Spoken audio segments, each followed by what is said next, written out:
Thank you for sharing the script. Based on your request, I will rewrite and restructure it, focusing more on the core themes and characters, while maintaining the same essence of the story. I'll emphasize Elon Musk's confrontation with Jimmy Kimmel, the core theme of free speech and the aftermath of the encounter. Here's the rewritten version.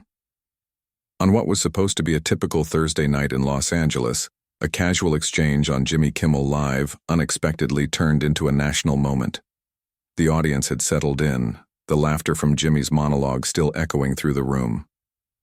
But when Elon Musk walked on stage, the usual late-night rhythm quickly changed. Elon wasn't dressed to impress with flashy clothes. He wore a dark jacket and a crisp black tie, his composed demeanor practically armored. Applause erupted, with cheers that hinted at mixed feelings. Elon nodded politely at Kimmel and took his seat. It began like any other interview, with Jimmy making a light joke about SpaceX delays, but then things took a different turn. After a few minutes, Kimmel flipped through his notes, a grin forming on his face. "How does it feel owning a platform where conspiracy theories and memes thrive?" he asked. The crowd laughed, but Elon's expression remained unchanged. "I think people are tired of curated narratives," he responded calmly. "They want truth, even if it's messy. And I'm okay with messy." Kimmel, not satisfied, pressed further. "But don't you worry you're amplifying dangerous voices on X?" Elon paused, his response measured. "I worry more about people who believe some voices shouldn't be heard," he replied. The tension between them grew, subtle but undeniable. Kimmel attempted to push the conversation into more personal territory. "You've been walking the political tightrope. It's like you want to be everyone's hero but no one's ally." That hit a nerve. Elon's smile faded. His calmness didn't falter, but his gaze became intense. "I came here to talk about technology, innovation, but if you want to talk politics, let's not pretend you're neutral," he said, his voice steady but firm. The crowd felt the shift. A few claps here and there, but many seemed unsure. Jimmy shrugged. "I'm just asking questions," he said. Elon's eyes didn't leave him. "And it's my job to answer honestly. But let's not pretend this is a conversation when it's clearly an ambush." Kimmel laughed nervously, trying to diffuse the tension. "Well," he said, standing up, "if this isn't the interview you expected, you're free to go." The crew hesitated, but Elon didn't budge. "That's the thing," Elon responded, standing as well. "I expected more from you and from this platform." As security approached, Elon didn't make a scene. He simply nodded, stepped off the stage, and walked into the backstage hallway. The moment he passed behind the curtain, the energy shifted completely. It was colder, quieter. A young production assistant tried to redirect him, but Elon wasn't interested in small talk. "Where's Kimmel?" he asked, his voice sharp but controlled. Elon moved swiftly, and before anyone could stop him, he turned the corner to find Jimmy, who had just stepped out of his green room. Rubbing the back of his neck, Kimmel looked up to see Elon standing before him. "You invited me onto your show," Elon said, still calm. "You made it about your narrative, then cut me off. Just admit it." Jimmy chuckled, but it was hollow. "Please, don't act like a victim," he said, dismissing the discomfort in the air. "You've got your billions and your fans. What are you upset about?" Elon didn't raise his voice. "It's not about me," he replied, his words cutting through the tension. "It's about what you tried to turn this into. You don't want conversation. You want control." The conversation wasn't loud or heated, but it was telling. Elon didn't need the stage or cameras to make his point. The exchange wasn't about egos or sound bites. It was about control over the narrative. And it was clear. Elon wasn't playing by Hollywood's script.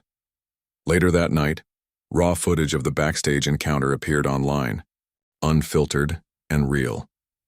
At first, the clip garnered only a few thousand views, but by the morning it had gone viral. 5 million views and counting.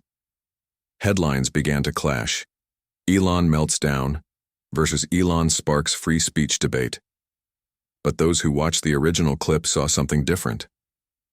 They saw a man standing firm, a direct challenge to the curated narratives that often dominate public discourse. By the time the clip had spread, it had sparked an uproar. Supporters rallied behind Elon, quoting his words, "You don't want conversation, you want control." It wasn't just tech fans or Elon supporters, it was a movement. People from all walks of life, from teachers to small-town mayors, echoed his sentiments, some with full support, others with critique. And then, a few hours later, Elon did something no one expected.